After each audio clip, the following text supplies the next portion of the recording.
Turning now to the story of a man who made history more than 70 years ago, but is still remembered today as a standout athlete for Springfield's Cathedral High School.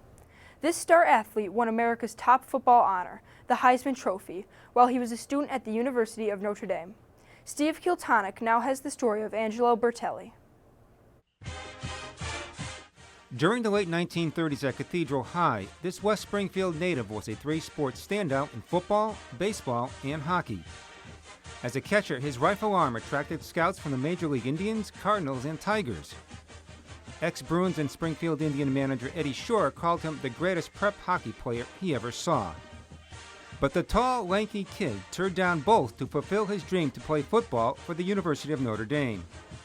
In 1943, he became a national sports legend, leading the Fighting Irish to the national title and winning the Heisman Trophy as the outstanding college football player in the nation. But despite his fame and celebrity, Angelo Bartolo Bertelli remained a humble man who never forgot his heritage. Born in 1921, Bertelli grew up in West Springfield on Exposition Terrace in a neighborhood where mainly Italian-American families settled. Their area was called the Deadline, and you didn't come into their area without them wanting you to. But it was a nice little neighborhood across from the Eastern States Coliseum. And everybody there loved hockey, loved sports. Now retired, Gary Brown covered sports for the Springfield newspapers for nearly 60 years. As a matter of fact, Angelo, who was known for football, was probably a better hockey player than any other sport. Hal Passerini was also an outstanding hockey and football player for Westside. Hal's sister Gilda, who was Angelo's high school sweetheart, eventually married Bertelli. His mother and father both came over from Italy, and his mother was a wonderful lady. She used to cook for everybody in the neighborhood. When he was 17, his dad was tragically killed by a drunk driver while riding home from work on his bike. Bertelli spent his first 2 years of high school at West Springfield, but it was Cy Connor, a Cathedral grad, along with Bertelli's two sisters, who steered him to transfer to Cathedral. Brown interviewed Angelo 50 years after the Heisman.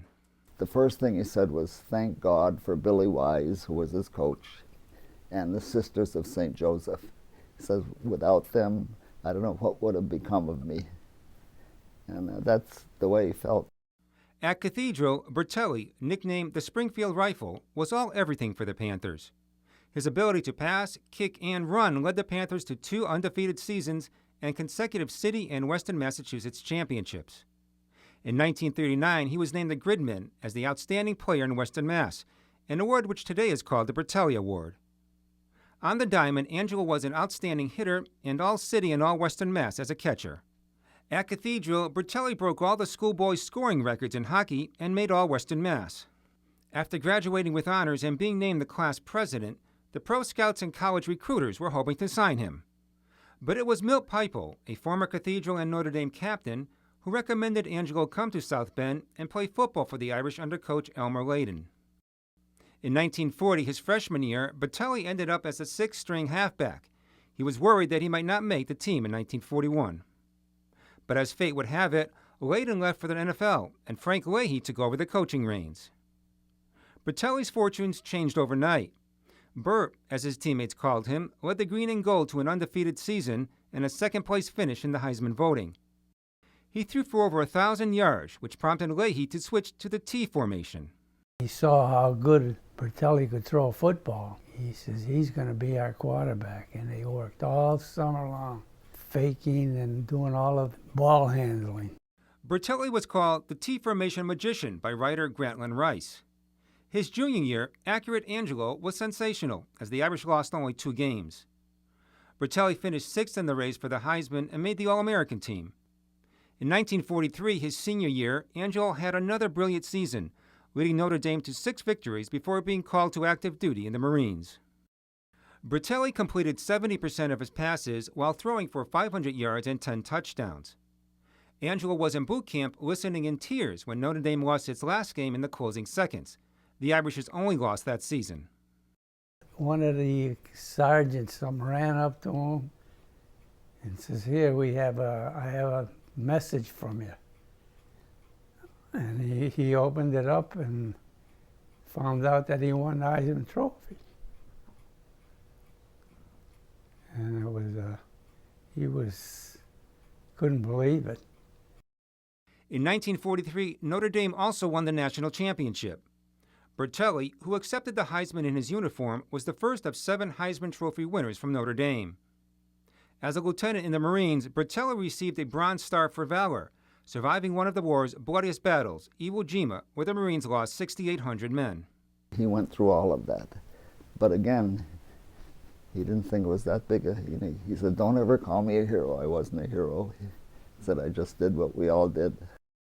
In 1944, Bertelli married Gilda Passerini, and they had 4 children. After the war, Angelo played 3 mostly inactive seasons in the All-American Football Conference. After a knee injury and surgery, he was never the same player again. Bertelli later coached hockey, was a radio announcer, and went into the retail liquor business in Camden, New Jersey, where he lived most of his life. Bertelli's Discount Liquors, which he started with Hal, is still going strong in West Springfield, along with Bertelli's Skate Shop.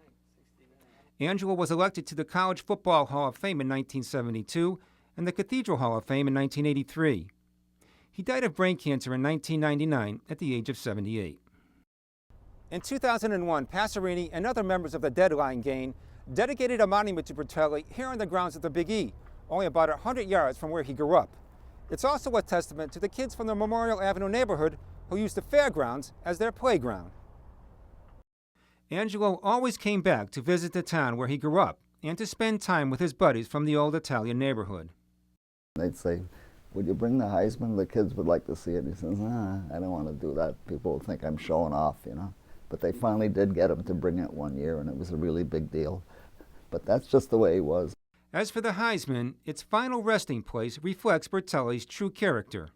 At his house, he had it was a doorstop. And to this day, it's still there. As a doorstop? As the doorstop. Where my sister still lives there, and she hasn't moved it since. Angelo Bertelli was a gifted athlete who brought fame to his hometown and all who knew him. But he remained a humble, devoted family man and inspirational leader who never forgot his roots. For Real to Real, I'm Steve Kiltonic.